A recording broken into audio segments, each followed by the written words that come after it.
Bulletin में सबसे पहले आपको खबर दें, वफाकी वजीर खजाना मोहम्मद औरंगजेब ने कहा है कि पाकिस्तान IMF से बड़ा और तवील प्रोग्राम लेने का ख्वाहिशमंद है। कमर्शियल फाइनेंसिंग लेंगे और बॉन्ड्स लॉन्च करेंगे। थोक फरोशों, परचून फरोशों, रियल एस्टेट और ज़रूरी आमदन को टैक्स नेट में लाया जाएगा।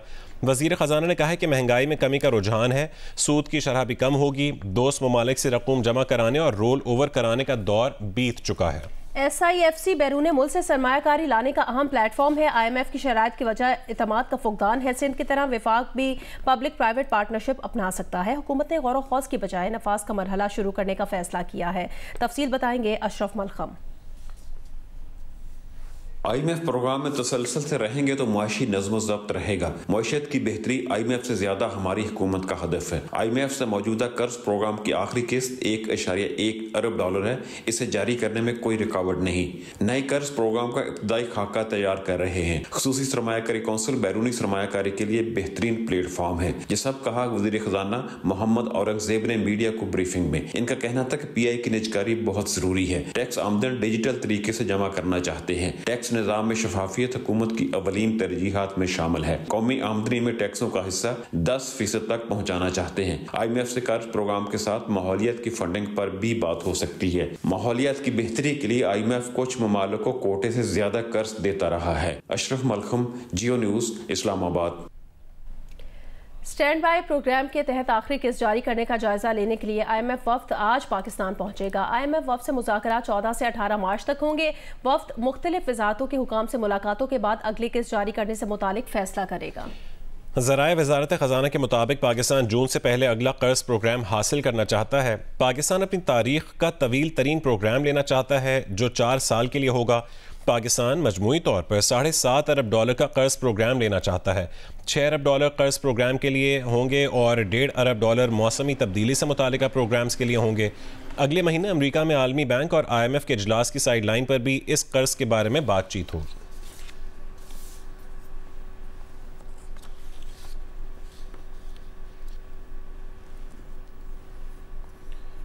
हमारा मौक़िफ़ वाज़ेह है कि सुन्नी इत्तेहाद काउंसिल सियासी जमात नहीं, उनकी मखसूस नशस्तें इनको नहीं मिल सकती। वकील इलेक्शन कमीशन का पेशावर हाई कोर्ट में मौक़िफ़। जस्टिस इश्तियाक इब्राहिम ने कहा है कि सुन्नी इत्तेहाद काउंसिल सियासी जमात नहीं है। पार्लियामेंट में इनके अरकान हैं तो सियासी जमात है।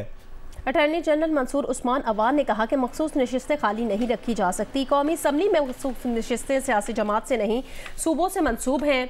पीपल्स पार्टी के वकील फारूक एश नाइक ने अपने दलाइल में कहा कि ये कहते हैं कि हमारी सीटें ली गई हैं, ये इनकी सीटें नहीं हैं।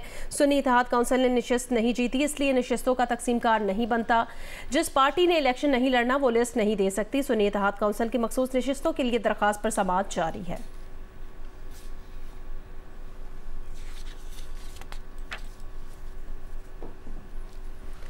आगे बढ़े खबर दें, वज़ीर आज़म मियां मोहम्मद शहबाज शरीफ ने 4 सदा पहुंचकर ANP के रहनुमा एमल वली खान से मुलाकात करके उनकी वालदा की वफात पर ताज़ियत की है। वज़ीर आज़म के साथ मुस्लिम लीग नून के रहनुमा इसहाक डार, साद रफ़ीक, अमीर मुकाम, ख्वाजा आसिफ और इख्तियार वली भी मौजूद थे। मुलाकात में ANP रहनुमा गुलाम अहमद बलोर और हिदायतुल्लाह समेत दीगर भी मौजूद रहे।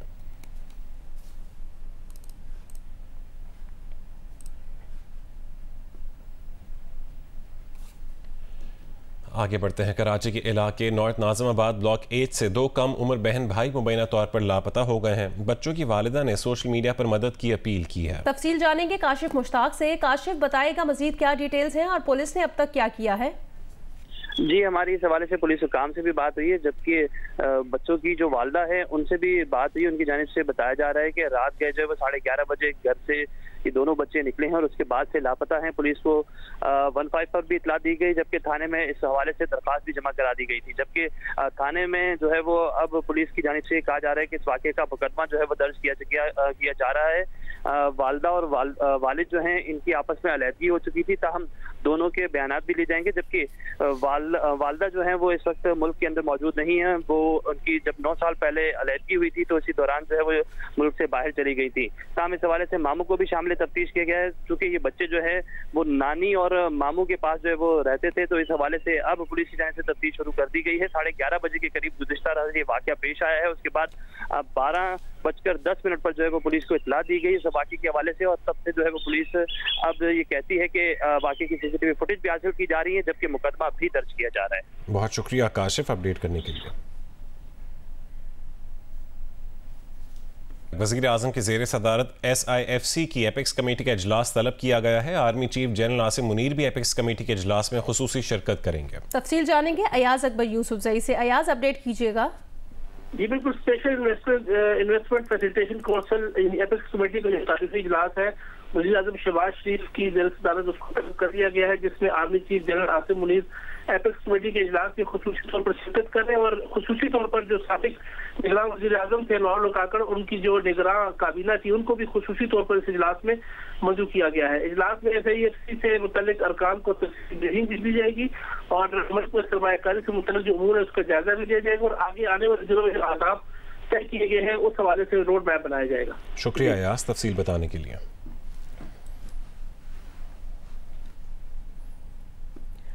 लाहौर के बाज़ इलाके ऐसे हैं जहां सहरो इफ्तार के वक्त भी गैस मुयस्सर नहीं होती। कौन से हैं वो इलाके और वहां के लोगों का क्या कहना है, बताएंगे जवाद मलिक।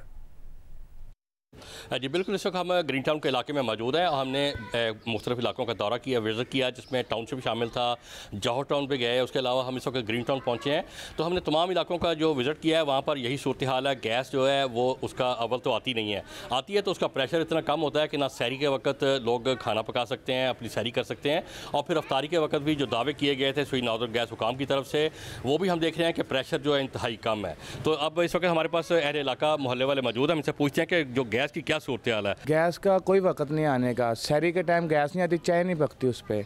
हम देखें मेहनत मजदूरी करते हैं, गैस ही पूरी कर रहे हैं, जब इनके गवर्नमेंट के बिल तार रहे हैं और कुछ भी नहीं कर रहे। गैस की पोजीशन ये है कि ना इफ्तारी के वक्त है, इफ्तारी में बड़ी मुश्किल से, कल पहला दिन था हालांकि, तो बड़ी मुश्किल से तैयारी की है। गैस का बुरा हाल है, प्रेशर बिल्कुल नहीं है और बिल 24-24 हज़ार आ रहे हैं। पेशावर में रमज़ान के दौरान गैस की बंदिश और कम प्रेशर के बायस शहरी परेशान हैं। कई इलाकों में गैस गायब हो जाने की वजह से ख़वातीन के लिए सहरी और इफ्तारी बनाना मुश्किल हो चुका है। मज़ीद तफसील बताएंगी शीबा हैदर। पेशावर शहर में सहरी और अफ्तार के औकात में कम गैस प्रेशर और गैस की बंदिश का सिलसिला बदस्तूर बरकरार है। अंदरूनी शहर में गैस प्रेशर ना होने की वजह से खवातीन को शदीद मुश्किलात का सामना करना पड़ा है। खवातीन घरेलू सिलेंडर का इस्तेमाल कर रही है। सुई नॉर्दर्न गैस हुकाम का कहना था कि अफ्तारी और सहरी के औकात में गैस की फराहमी को मुमकिन बनाया जाएगा, लेकिन अंदरूनी शहर में गैस नहीं है। बहुत ज़्यादा मुश्किल है और गैस नहीं आती। जब से हम इधर आए हैं तो गैस की बहुत मुश्किल है, गैस तो होती ही नहीं है। हम सिलेंडर भरवाते हैं, इससे वो बहुत गरीब लोग हैं। बस ये है कि बच्चे जाते हैं 450 रुपये किलो, तो ये भी हो गए। कोयटा में सहरो इफ्तार के औकात में भी गैस के कम प्रेशर का मसला बरकरार है। तफसील बताएंगे सलमान अशरफ। वादी कोटस के गिरदवा में इस वक्त शदीद सर्दी का मौसम चल रहा है। ऐसे में शहरियों को सुई गैस प्रेशर में कमी और बाज़ इलाकों में मुकम्मल तौर पर सुई गैस गायब होने की शिकायत आम होती जा रही हैं। इस वक्त सूरत हाल ये है कि सर्दियों के साथ साथ रमज़ान का सीज़न भी शुरू हो गया है। आज दूसरा रोज़ा है।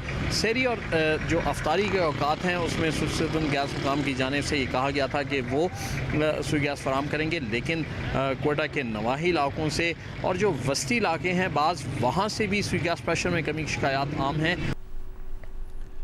लाहौर में सर्द हवाएं चल रही हैं और बादलों का राज है। महकमा मौसमियात ने आज बारिश का इम्कान जाहिर किया है। तफसील बता रही हूँ उम्मे फरवा। जी, लाहौर में इस वक्त जो है बादल छा गए हैं और इसके साथ साथ 13 किलोमीटर फी घंटा की रफ्तार से हवाएं चल रही हैं और हवा में नमी का तनासुब 61% है। और महकमा मौसमियात ने ये पेश गोई की है कि न सिर्फ लाहौर में बल्कि पंजाब के बेशतर अजला के अंदर आज बारिश होने का इम्कान है, जिससे मौसम जो है वो सर्द हो जाएगा। अगर हम बात करें इस हवाले से कि आइंदा 24 घंटे में कैसे मौसम रहेगा, तो आइंदा 24 घंटों के दौरान मौसम सर्द भी होगा और खुश्क भी रहेगा। चूँकि बारिश होगी तो उसके बाद से मौसम के अंदर तब्दीली का भी इम्कान जाहिर किया जा रहा है। महकमा मौसमियात का ये भी कहना है कि पंजाब के बेशतर अजला में बारिश के साथ साथ तेज आंधी, झक्कड़ और बाज़ मकामात के ऊपर यालाबारी का भी इम्कान है। सीनियर वजीर Punjab Maryam Aurangzeb air quality index की बेहतरी के लिए सरगर्म हो गई। कहती हैं कि वजीर आला मरियम नवाज के हुक्म पर 6 जून से प्लास्टिक बैग्स पर पाबंदी लगा दी जाएगी, जबकि फ़ज़ाई आलूदगी फैलाने वालों के खिलाफ क्रैक डाउन किया जाएगा। इंसानी ज़िंदगियों के साथ खेलने वालों से कोई समझौता नहीं होगा। सीनियर वजीर पंजाब मरियम औरंगजेब की ज़ेर सदारत इजलास हुआ, जिसमें भारत के साथ cross border 1-to-1 agreement sign करने पर इत्तफाक किया गया। मरियम औरंगजेब ने धान की फसल जलाने के बजाय क्रश मशीनों से क्रश करने के अमल की सख्त मॉनिटरिंग का मैकेनिज्म लाने की हिदायत की है और डिविजनल इंडस्ट्रियल जोन्स में एमिशन कंट्रोलर लगाने का भी कहा गया है। वज़ीर आज़म शहबाज शरीफ इस्लामाबाद के G9 मरकज़ की यूटिलिटी स्टोर पहुँच गए। वज़ीर आज़म ने कहा है कि रमज़ान में यूटिलिटी स्टोर्स पर घी की कीमत 100 रुपये कम की गई है। दाल और दीगर अशिया पर कीमत में 30% की कमी की गई। यूटिलिटी स्टोर्स के 300 यूनिट्स के साथ 1200 मोबाइल यूनिट्स भी कायम किए गए हैं। BISP के तहत रजिस्टर्ड अफराद को अशिया कम कीमत में दस्तियाब हैं। वज़ीर आज़म का कहना था गिलगित बल्तिस्तान और आज़ाद कश्मीर में BISP के तहत इजाफी 2000 रुपये दिए जा रहे हैं। प्रोग्राम से 4 करोड़ अफराद मुस्तफ़ीद होंगे।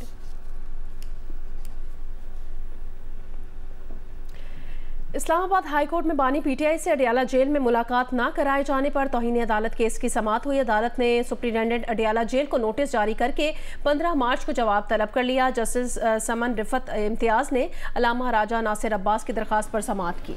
वकील ने मौक़िफ़ इख्तियार किया कि इस्लामाबाद हाई कोर्ट ने 8 मार्च को बानी PTI से मुलाकात करवाने का हुक्म दिया। वकील ने कहा कि सुप्रिटेंडेंट अडियाला जेल ने जानबूझकर हुक्मदूली करते हुए मुलाकात नहीं करवाई।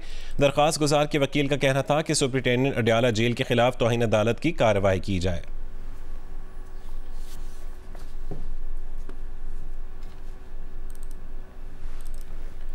आगे बढ़ते हैं। 4 मुल्कों के 4 खलाबाज बैनुल-अक़वामी खलाई स्टेशन पर निस्फ बरस का मिशन ख़त्म करके ज़मीन पर वापस आ गए हैं। खलाबाजों ने खला में चहलकदमी के दौरान सैंपल जमा करने के साथ साथ मुख्तलिफ साइंसी तजर्बात किए। मिशन के दौरान जिगर की तख्लीक नौ को मुतासिर करने वाली माइक्रो ग्रेविटी की हद का भी जायज़ा लिया गया।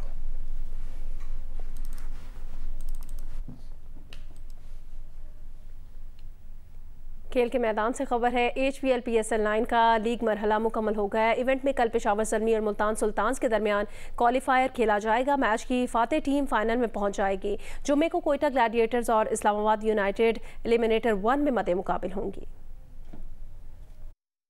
HBL PSL 9 का लीग मरहला मुल्तान सुल्तान्स की बढ़तरी के साथ मुकम्मल हो गया। मुल्तान ने 10 मैचेस में सबसे ज्यादा 14 पॉइंट्स हासिल किए। दूसरे नंबर पर पेशावर ज़ल्मी रही जिसने 13 पॉइंट्स हासिल किए। पॉइंट्स टेबल की टॉप 2 टीमें मुल्तान सुल्तान्स और पेशावर ज़ल्मी के दरमियान क्वालिफायर मैच कल खेला जाएगा। इस मैच की फातेह टीम फाइनल में पहुंचेगी, जबकि हारने वाली टीम को एलिमिनेटर 1 की फातेह टीम से खेलना होगा। एलिमिनेटर 1 जुम्मे को इस्लामाबाद यूनाइटेड और कोयटा ग्लैडिएटर के दरमियान खेला जाएगा। पाकिस्तान सुपर लीग 9 में राउंड के आखिरी मैच में मुल्तान सुल्तान्स ने कोयटा ग्लैडिएटर्स को 79 रन से शिकस्त दे दी। मैच में मुल्तान सुल्तान्स ने 4 विकेट पर 185 रन बनाए। कोयटा ग्लैडिएटर्स की टीम 106 रन पर पवेलियन लौट गई। कराची के नेशनल बैंक स्टेडियम में खेले गए मैच में मुल्तान सुल्तान्स की टीम ने पहले बैटिंग की और मुकर्ररा ओवर्स में 4 विकेट पर 185 रन बनाए। कप्तान मोहम्मद रिजवान ने 69 और जॉनसन चार्ल्स ने 53 रन की इनिंग्स खेली। मोहम्मद आमिर ने 2 विकेटें हासिल की। जवाब में कोयटा ग्लैडिएटर्स के बैटर्स न चल सके। टीम 106 रन बनाकर आउट हो गई। उमैर बिन यूसुफ 37 रन बनाकर टॉप स्कोरर रहे। मुल्तान सुल्तान्स की जानिब से उसामा मीर और डेविड विली ने 3-3 विकेटें हासिल की। 2 खिलाड़ियों को अब्बास आफरीदी ने भी आउट किया। इवेंट में आज आराम का दिन है। जुमेरात से प्लेऑफ्स का सिलसिला शुरू होगा। खबर दें आपको, चीफ सेक्रेटरी खैबर पख्तूनख्वा की तकर्री के मामले पर वजीर आज़म शहबाज शरीफ से वजीर आला खैबर पख्तूनख्वा अली अमीन गंडापुर आज मुलाकात करेंगे। चीफ सेक्रेटरी KP की तकर्री के मामले पर वजीर आज़म शहबाज शरीफ से वजीर आला खैबर पख्तूनख्वा अली अमीन गंडापुर आज मुलाकात करेंगे।